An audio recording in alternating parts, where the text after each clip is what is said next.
欢迎来到小鹿故事会，听故事长智慧，品人生。每天分享精彩民间故事。今天的第一个故事：男子卖牛娶妻。夜里牛托梦说：“我才是你的妻子。”郑阿呆家里世代为农，上有年迈祖母，下有3岁的小妹妹，家中贫困，好久都揭不开锅，一年到头也闻不到肉味儿。为此，郑阿呆如今年过20了，仍未娶妻。女嫌其家贫，他自己也没有任何能力再养另外一个家，为此娶妻之事一拖再拖。母亲心急，不止一次说道：“不行，咱就把黄牛卖了换钱，给阿呆娶媳妇。”可每次说到这句的时候，一家人都能听到黄牛在外传来一阵哞哞的悲鸣之声。有一次，郑母还发现那黄牛眼中竟有泪花，郑母心中犹疑，莫不是这黄牛成了精？这话郑母没敢再说过，可怪事还是发生了。英雄救美，这天郑阿呆从田里干活回来，想起白天小妹妹抓着他胳膊说：“哥哥，我想吃肉了。”郑阿呆满脸宠溺，便连忙将工具放回家，只身上山去了。不一会儿时间，郑阿呆便收获颇丰。他左手一只鸡，右手一只兔，便准备往山下走去。哪知前脚刚落下，他便隐隐约约听到一阵闷哼声。郑阿呆警觉地回过头，却什么都没有看见，倒是不远处的一片大树的树叶无风晃动了几下。郑阿呆蹙眉看了好一会儿，见没什么异样，便又扭头准备离开，却没想到闷哼声再次出现，其中还夹杂着模模糊糊的求救声。这一次，郑阿呆没有犹豫，他将刚捉的山鸡和野兔放在地面，随即小心翼翼地迈步向大树走去。等郑阿呆靠近，才发现树后果真有2人。只见一女子被一壮汉捂住口鼻，而那壮汉正桀桀笑着欲要欺凌。郑阿呆为人实诚，更是有着路见不平拔刀相助的品格。见到女子被人欺负，郑阿呆当即大喝：“什么人，竟在光天化日之下强抢民女！”那壮汉闻声扭过头，郑阿呆一愣，此人不是别人，正是这一带的山贼头周大彪。周大彪睨了郑阿呆一眼，呸了一口说道：“呆子，别多管闲事。”郑阿呆也怕周大彪，可他今日若是走了，恐怕以后良心都不安，于是便大喊一声，朝着周大彪便打了过去。周大彪却是一个咕噜爬起，手掌一翻，将那女子挡在了自己身前。女子大叫一声，郑阿呆也住了手。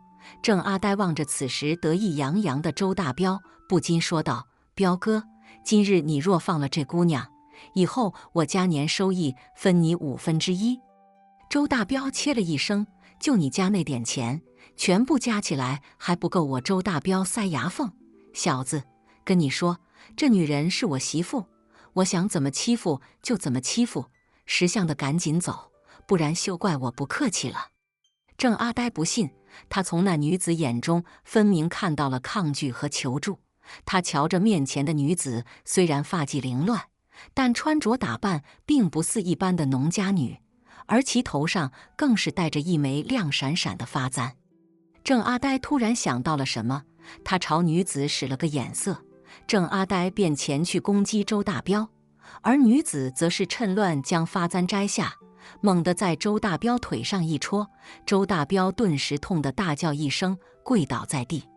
郑阿呆此时也不敢耽搁，一把抓起女子的小手，飞似的冲到了山下。女子自称名叫柳翠娘，家住城里，今日与爹娘走散，不幸被周大彪拐至此。若非郑阿呆出现，柳翠娘现在恐怕已经名节不保。郑阿呆笑着挠挠头说道：“既然如此，姑娘并无伤，不如我赶驴车送你回城，不然你爹娘该担心你了。”柳翠娘再三谢过郑阿呆，待2人赶驴车回到城里的时候，已经是第2天天明。按照柳翠娘的指示，郑阿呆一路赶驴来到一处宅院门前。此宅院气派，一看就不是平常人家。郑阿呆见柳翠娘下了车，便憨憨笑道：“柳小姐，今日一别，也许就是永别。见你没事，郑某也就放心了。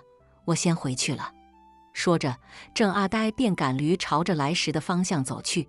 望着郑阿呆的背影，柳翠娘扭头却是羞红了脸。怪异，半月之后，郑阿呆晨起时，门外突然传来一阵敲门声。打开门一看，竟是柳翠娘。柳翠娘身后还站着一对中年男女，看五官模样，郑阿呆猜测正是柳翠娘的父母。柳翠娘笑盈盈地望着郑阿呆，倒是柳父柳母先行说了来意：“郑公子，小女身上发生的事情，他已经告诉我们了。感谢你出手相救，不然如今你们二人男未婚女未嫁，不如就挑个日子成亲吧。”郑阿呆一愣，随即慌忙摆手道：“不可，万万不可！”柳翠娘见郑阿呆这般，面露失望：“郑大哥，你为何不愿娶我？难道你早有心上人？”郑阿呆摇头道：“并非如此，柳姑娘貌美，家世更是没得挑，谁人不会喜欢？只是郑某不过一介农夫，温饱都尚且难解，柳姑娘跟了我，岂不是受苦？”柳翠娘却是笑道：“郑公子原来在忧虑这个，没关系，我虽出身于大户人家，但也能吃苦耐劳。嫁人不看钱财，我只看人品。郑公子是个好人。”这边郑阿呆还有些犹豫，郑母闻言却是热情地迎了出来。两家人聊得开心，郑家便腾出了2间屋子，让柳家3人住了下来。夜里，郑阿呆翻来覆去的睡不着。虽说柳翠娘不介意他穷，可他却也不能眼睁睁地看着柳翠娘跟着他受苦。成婚时没办法给其最好的，但也要像模像样。想着，郑阿呆便起身来到牛棚之中。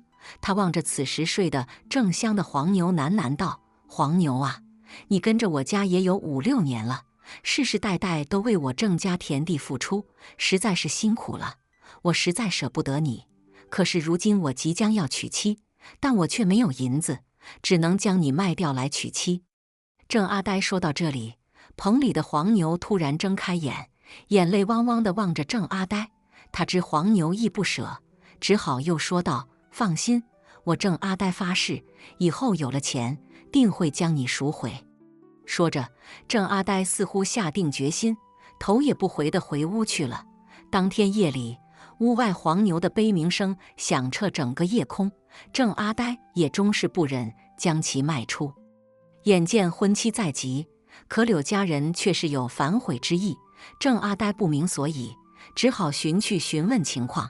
柳家父母却是叹了一口气，侧身说道：“3言2语也讲不清，你还是进来看看吧。”郑阿呆进屋一看，就见柳翠娘趴在地上，双手不停往嘴里塞着草吃。一见到郑阿呆，柳翠娘傻呵呵地跑过来蹭了蹭他的脖子。郑阿呆不禁浑身一颤，他扭过头看向柳父柳母，问道：“伯父伯母，这是怎么回事？”柳父柳母摇了摇头：“我们也不知道啊，从你家回来之后，翠娘就变成这个样子了。我们是找郎中看过，也找先生看过，都没找到原因所在。”郑阿呆望了一眼还在吃草傻笑的柳翠娘，心中一横说道：“伯父伯母，你们放心，我一定会将翠娘医治好的。换魂，不管翠娘是病还是别的，没有钱是万万不能的。”郑阿呆再次决定将牛卖了，可这一次不知为何，黄牛没有哭，只是殷切地望着他摇头。当天夜里，郑阿呆做了一个梦，他梦见牛棚里的黄牛突然变成了柳翠娘的模样，来到他面前哭泣道：“郑公子，我才是你娘子，现在翠娘身子里藏着的是这头老黄牛。”郑阿呆不解，连忙询问这是怎么回事。柳翠娘一五一十地将事情说出。原来在郑阿呆第1次决定将牛卖出去的那天晚上，柳翠娘觉得天闷，便出来透透气，没想到却见屋外牛棚附近有人影晃动。他觉得好奇，便前去看了看。那人影不是别人，正是山贼周大彪。周大彪凑近黄牛说道：“你哭什么？”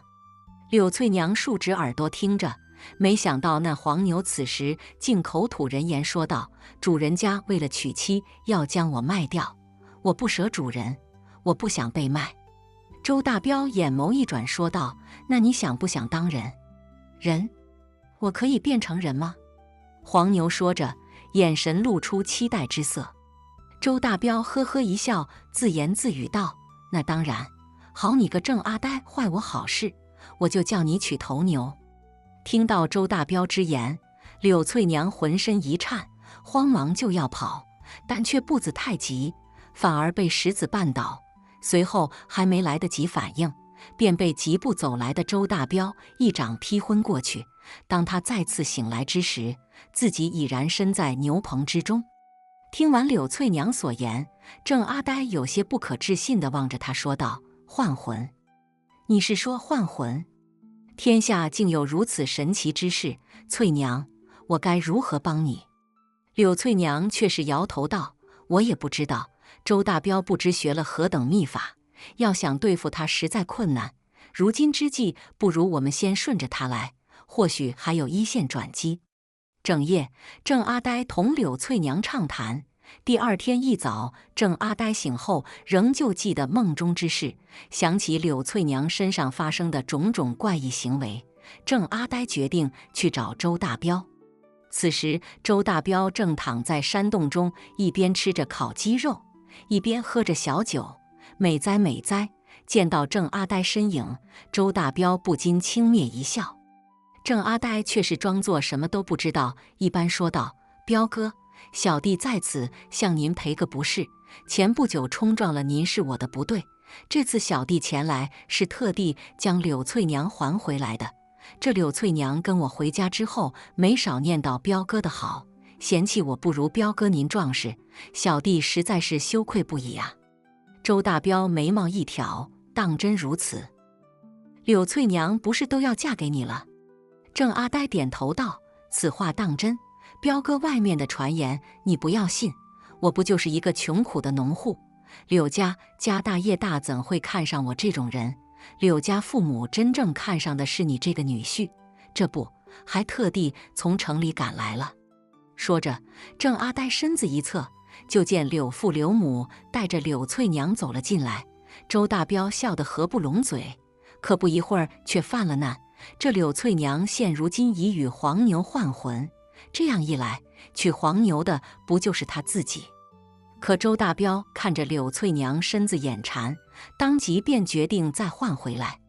当天晚上，郑阿呆等人藏在牛棚不远处，就见周大彪带着柳翠娘偷偷摸摸地翻进来，随即拿着什么东西在黄牛头上一拍，瞬间一旁的柳翠娘浑身一颤，再然后一切就恢复了正常。周大彪笑呵呵地搂住柳翠娘的小腰，还没等出郑家院门，便被一群官兵围住了。这时郑阿呆从一旁走出，周大彪这才发现自己中了计，可现如今却是为时已晚，周大彪被官府的人带走，而恢复如常的柳翠娘则是喜极而泣，与郑阿呆相拥在一起。后来郑阿呆没有将黄牛卖掉，反而是靠自己的双手一点点赚钱，带给柳翠娘幸福。至于周大彪呢，还在吃着牢饭，而他那用来换魂的东西则是被官府人放了起来。正可谓善恶到头终有报，郑阿呆心善救下柳翠娘，虽然期间波折不断，但仍旧凭着自己的善心与智慧收获了幸福。今天的第二个故事，男子参加寿宴，见主人家笑容诡异，他借尿遁逃过一劫。民国年间，安居镇上有一钱老板，这钱老板是做布庄生意的，为人实诚，卖的布价格也十分亲民，不少老百姓都到钱老板的布庄买布，质量好不说，花色也十分鲜艳。大溪头儿也有家布庄，布庄老板姓赵，赵氏布庄专门做有钱人的生意，价格昂贵，百姓消费不起。有钱人图个面子，争先恐后的来赵氏布庄消费。钱老板和赵老板二人原本是老死不相往来的关系，然而这天夜里，钱老板却收到赵家递来的一张寿宴帖。奇怪的帖子，钱老板接过帖子，还没来得及询问些什么，赵家管家便匆匆开着车离开了。此时月色正浓，轿车在黑夜中缓缓向远方驶去，车头车尾的灯光在这夜里显得愈发苍白。钱老板怔怔地望着赵管家递来的帖子，心中有些不解。这赵家和他钱家一个西头儿，一个东头儿，各占一方。虽说两家步行受众群体不同，可总归来说也是同行，根本没有任何联系。怎么今儿个赵家却送来了这封寿宴帖？钱老板想不明白，也没想去参加赵老爷的寿宴，索性就把帖子扔在了桌案上。夜里钱老板睡得正香，突然一阵电话铃声响起，吓得钱老板浑身一颤。他从梦中惊醒，本不想接这个电话，可电话铃声一遍又一遍响起，他还是慢悠悠地来到电话旁，接通了。喂，谁呀？大晚上的，钱老板问道。那边一阵滋滋啦啦的声响过后，钱老板便听到一阵熟悉的声音传来，正是前不久刚刚从这里离开的赵管家。他说：钱老板，您已经收到我们的帖子，请于10分钟后尽快赶来参加寿宴。说罢，赵管家便挂断了电话。钱老板此时已是精神抖擞，他望着电话足有数十秒，过了好一会儿才念叨着：真是病得不轻，大晚上的，还10分钟就过去。说着，钱老板又准备回去睡，可他躺在床榻之上，怎么也睡不着，索性起身拿起那寿宴帖看了又看。帖子不大，只有巴掌大小，但却是放在了一个信封之中。钱老板有些好奇地打开信封，将东西拿了出来，下一瞬，一团黑雾从帖子中钻了出来。钱老板顿时感到头脑发懵，再然后便昏睡了过去。当他再次有意识的时候，他发现自己正躺在一片冰凉的地面上，四周灯火通明。抬头一望，眼前有一处宅院，正是赵老板家。钱老板扭头就要走，就在这时，一直站在宅院门前的门房忽然有了动静。俩人一左一右来到钱老板身边，做了个请的手势，随后又说道：钱老板，既然来了就别走了，赵老板等候多时了。说着，俩门房架着钱老板便走进了宅院之中。宅院中宾客满席，四处挂着的红灯笼显得十分喜庆。钱老板一进门便被安排落座，他环望四周，见宅院之中足足有50几张桌子，每张桌子可以容纳10人。钱老板坐的这张桌子在宅院中央，此时桌上加上他只有5个人，还有不少空位。不一会儿，又有4人被安排在此，其中1人肥头大耳的，1人就占了2座。还未等主家发话，此人便拿起筷子狼吞虎咽了起来。不一会儿，面前的盘子就见了底，随后很快又上来一桌菜。钱老板见此人吃得津津有味，自己也忍不住尝了一口，还没细嚼便吐了出来。饭菜色泽鲜艳，可却一点味道都没有。钱老板心中有意，扭身去看其他宾客，都像此人这般狼吞虎咽。可奇怪的是，这些人仿佛不知饥饱，不管吃了多少，肚子都是平平，没有撑得肚圆。就在钱老板犹疑之际，赵老板举着酒杯来到众人面前说道：今日我赵某大寿，感谢各位在百忙之中抽空参加赵某的寿宴，今日酒菜管饱，大家不醉不归呀。赵老板说着，便露出了一抹不易察觉的笑容，但却及时被钱老板捕捉到了。这笑容诡异，并不友善。钱老板多看了赵老板几眼，见其酒杯在手却并不饮，反而放至鼻下闻了闻，便放在了一边。钱老板见到赵老板如此举动，不禁蹙了蹙眉。这赵老板怎么回事？不吃不喝的，只是闻一闻。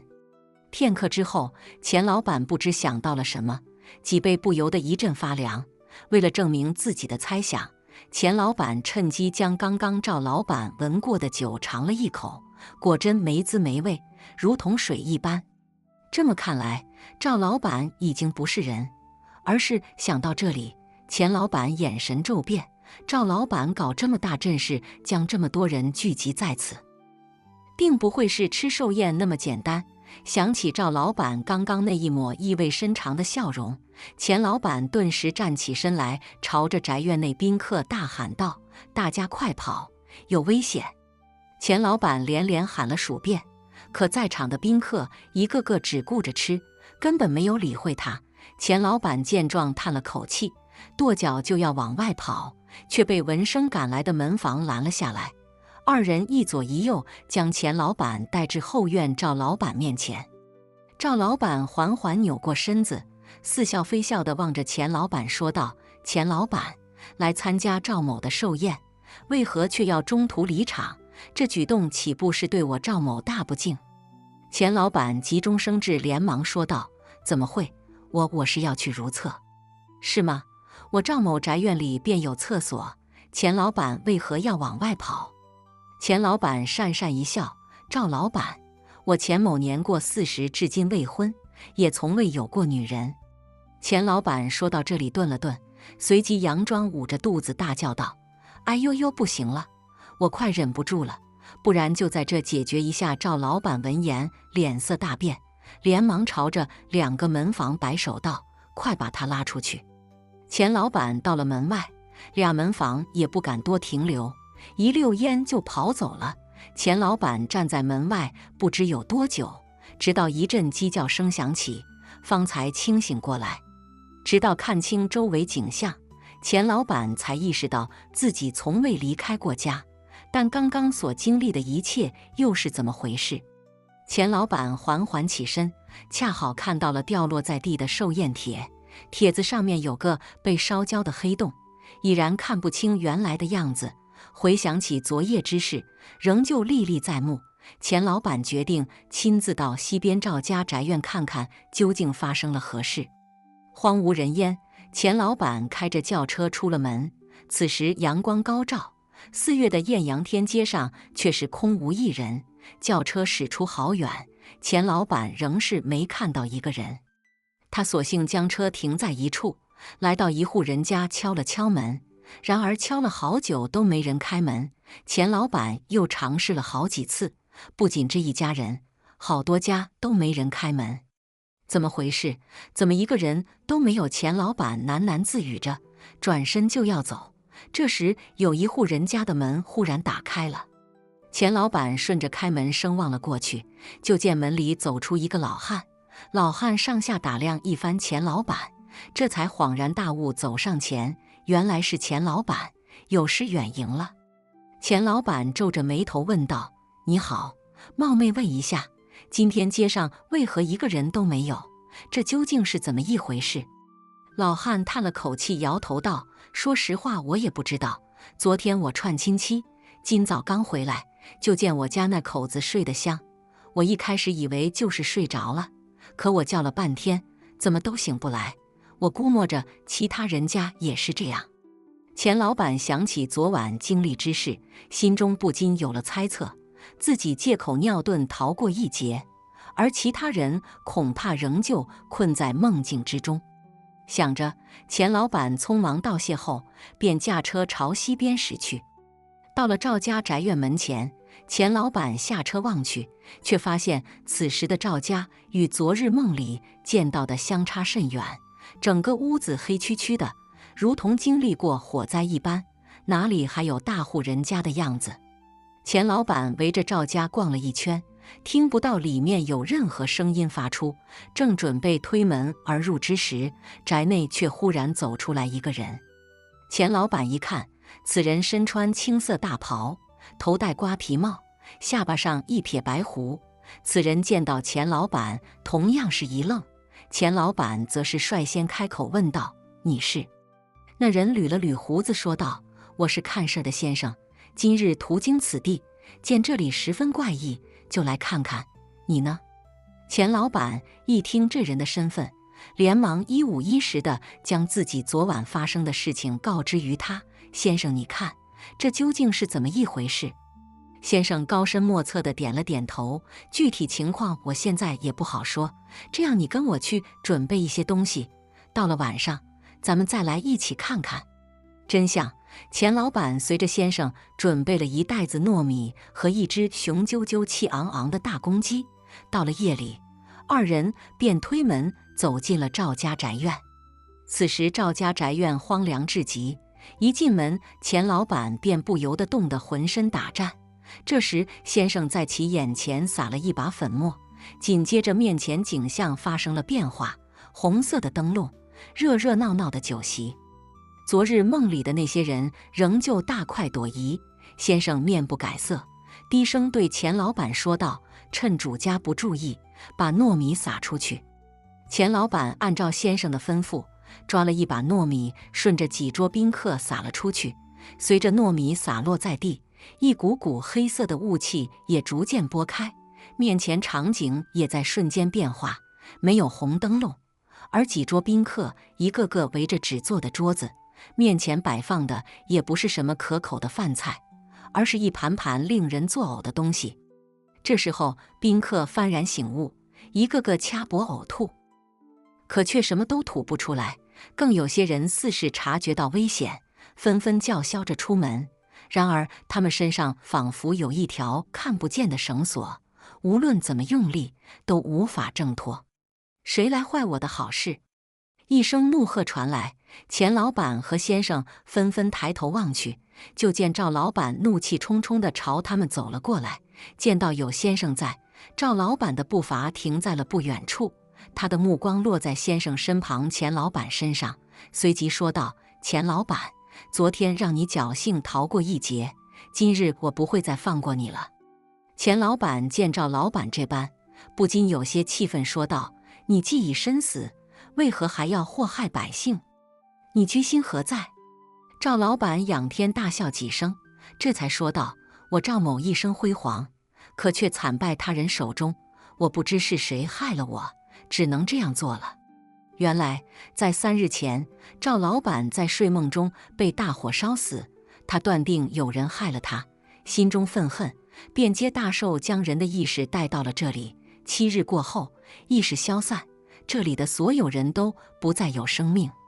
钱老板恳求赵老板放过这些人，可赵老板死心不改，先生只好出手，将一把糯米撒在了赵老板身上。随着一阵凄厉的惨叫声响起，赵老板一下子瘫倒在地，他紧央哀求道：“先生，放了我，只要你们肯查出害我之人，我定放过这些人。”第二天一早，二人来到警察厅报案，经调查发现，大火并非人为，而是意外。警员们在赵老板床榻旁边发现了酒精残余，还有一截烧干的烟蒂。赵老板至此也不肯相信，竟是自己害了自己。那天他在床边借酒浇愁，临睡前还点了一根雪茄，烟灰落在酒上，瞬间引发大火，将整个赵家烧得干干净净，连同他自己也没了命。钱老板和先生站在赵家门外，不一会儿便听到屋内传来砰的一声巨响。钱老板抬头一望，一阵黑烟散去，渐渐的黑烟与黑夜融为一体，消失不见。先生说，生前死后作恶，定然不会有好下场。如今赵老板的结局也在意料之中，躲得了人祸，却躲不过天罚。人啊，还是善良些好。先生说着，便告别钱老板离去了。望着先生的背影，钱老板陷入了沉思。赵老板几乎和他是同时入行的，赵氏布庄生意做得大，布匹卖的也贵，但质量上却远不如钱氏不行。钱老板一边赚着有钱人的钱，还一边损害着平民百姓的利益，作恶多端，人人提到赵老板都恨得牙根痒痒。后来听说镇上的人们都醒了，而安居镇上因赵老板的死去，就剩了一家布庄。钱老板童叟无心，价格良心，布匹质量更是上乘，人们自然是一如既往的支持。只是关于赵老板去世这件事，不少人在背后戳钱老板的脊梁骨，声称是钱老板为了独占一方，故意害死的钱老板，更有甚者故意抹黑钱老板不装。一时之间，两方不同的立场争论不休。钱老板并不在意，人在做天在看，是非对错不是人们一两句话就可以评判的。人是为自己而活，而不是为他人而活。今天的最后一个故事，财主盖房，挖出一块蛇骨。阿公说：“别挖了，有危险。”话说古时候有一处村庄，村中土地肥沃，庄稼年年大丰收，村民们更是一片安静祥和。然而这样一个美好的地方，这天却来了一位不速之客。打眼一看，这人生的满脸横肉，一副膀大腰圆的模样，光看外形就知道此人并不是勤恳的庄稼汉，而是城里有钱的主。这里的村民心地善良，俗话说有朋自远方来，不亦乐乎。村庄里头一次迎来外宾，村长一家连忙热情地迎了过来。来人自称名叫林二饼，是城里的财主。此次路过此地，见这里风景优美，便想要驻足看看。村里人没见过财主长啥样，只是听说城里的财主大多嚣张跋扈，可如今见到林二饼，却是一副亲近人的模样，心中的不安也便打消了。就这样，林二饼以欣赏村中美景为由，在此逗留了3天。期间，村长一家热情招待他，村民们对其亦是十分友好。这天一大早，林二饼带好行李准备离开。经过3天相处，村民们都表示十分不舍，村长更是拿出自己酿了5、6年的好酒拿出来送给了林二饼。村民们也是含着泪将家中腌好的菜和肉塞给了林二饼。林二饼笑着从衣襟中取出几叠银票子，分发给村民，说道：“这几日吃你们的，喝你们的，实在是叨扰了。来日方长，说不定我们哪天又见面了。”这里的村民一向都是本本分分的庄稼汉和农家女，哪里见过这些个银票子，连忙摆手，根本不敢收。但实在是拗不过林二饼的热情，便收了下来。林二饼在村民的目送下坐上马车渐行渐远，带林二饼回家。妻子王氏见林二饼大包小包的回家，连忙迎上来问道：“哟，相公你这是干嘛去了？怎么拿回来这么多东西？”林二饼皱着眉头，吩咐下人将东西处理掉，便闷着头进了屋。妻子王氏不明白林二饼这一通操作是什么情况，连忙急走2步追上去说道：“好好的东西怎么都扔掉？”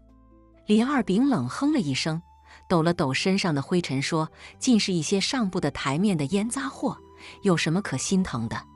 说着，林二饼闷了口茶水，好一会儿才说道：“看上块地，那地方好得很，等盖好房子，咱们一家就搬过去住。”妻子王氏一愣：“什么地呀？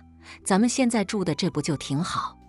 林二饼一挑眉，便把这几天的事儿跟妻子王氏一五一十地说了。妻子王氏听完，不禁开口道：“人家种庄稼的地能让你盖房吗？”林二饼笑道：“我自有办法。”半月之后，小村庄里再次迎来几位不速之客。村民一看为首的是他们老熟人林二饼，连忙热情迎了上来。然而这回林二饼却没给村民好脸色，而是沉着脸朝着身后几人一挥手，几个人二话不说便拿着家伙事将村里的庄稼地给倒了。村民见状一愣，慌忙前去阻拦，可几个伙计都听林二饼的话，林二饼不发话，他们也不敢停手。村民们一向以礼待人，可林二饼却反过来这样，一个个气得脸红脖子粗，指着林二饼说道：“林二饼，我们先前是怎么待你的？如今你却二话不说倒了我们的庄稼地，你这人怎么这样？”林二饼却是一仰头说道：“怎么，你们收了我的钱，就证明这块地我买下来了？想反悔，有本事把钱交出来呀！村民一个个面面相觑，先前林二饼的确给过他们银票子，可谁能想到林二饼还有这一手？早就花了，就算剩也没剩下多少。一时之间，村民们被堵得说不出话，只好摇着头离开了。林二饼带来的伙计们彻夜不休地挖着地准备盖房，一连3天，村里的大部分庄稼都被林二饼毁坏。第3天夜里，几个人正干着活，忽然下起了蒙蒙细雨，没多久就又下大了。几人无处躲藏，便在垒砌的砖头之下躲雨，靠在砖头上，没多久便沉沉睡了过去。不知过了多久，一阵阵寒风袭来，从砖头后面传来了一阵窸窸窣窣的声响，就像有蛇爬洞似的。可等几人绕过去，却什么都没有发现。再一看，先前盖好的地方也不知何时倒塌。一连数天都是这样的情况，几个伙计便商议着不想干了。林二饼气得跺脚：“我给你们加钱，必须把活给我干完了。”几个伙计面面相觑，为首的工头说道：“林大老爷，不是我们不想干，实在是干不下去了。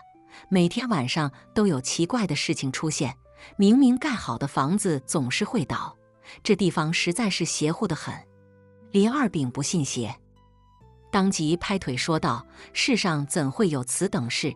就是你们偷懒耍滑。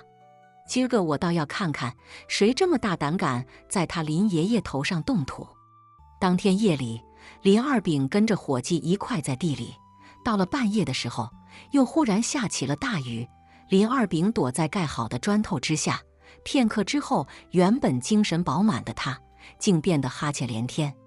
就在这时，林二饼身后的一块砖头忽然掉落，林二饼浑身一颤，下意识地扭头望去，只见砖头缝隙中有一蛇头冒了出来，正瞪着大眼望着他。林二饼一愣，当时吓得大叫起来，一个不注意，脚下一崴，摔倒在地，昏了过去。当林二饼再次醒来的时候，太阳高照，身上湿乎乎的衣服也早已干透了。打眼一看，果真如此。昨天他盯着盖好的地基，此时又倒了。林二饼依旧不信邪，吩咐着让伙计干活，原地不行就换一边盖。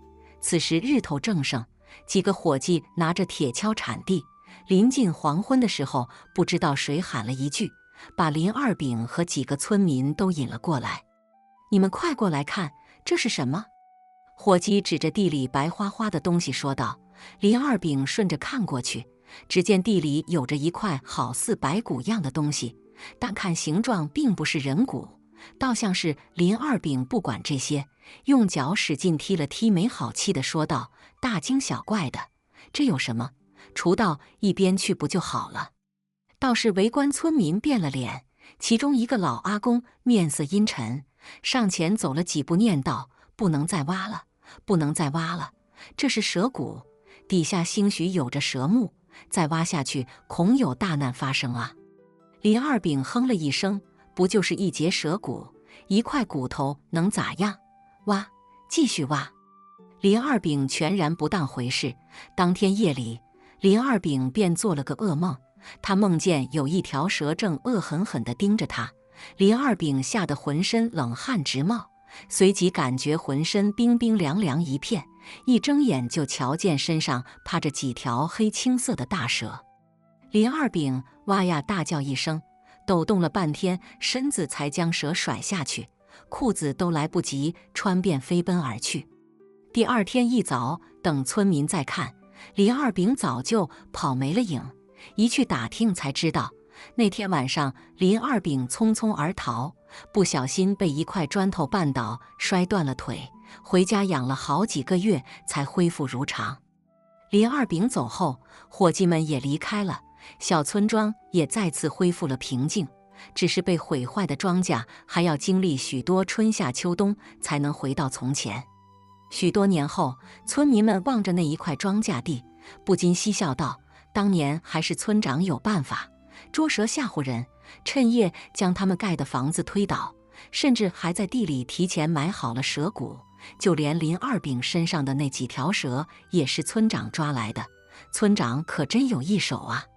一旁村长听闻此言，不禁笑道：“正所谓不做亏心事，不怕鬼敲门。林二饼做了亏心事，我不过做了一点手脚，就把他吓走了。善有善报，恶有恶报。我们村民以善待人，上天定会眷顾我们。”好了，今天的故事就听到这了。如果您想发表自己的看法，可以在视频下方随意留言。如果您喜欢我的视频，记得订阅加分享。小鹿祝您好运连连，我们下个视频再见。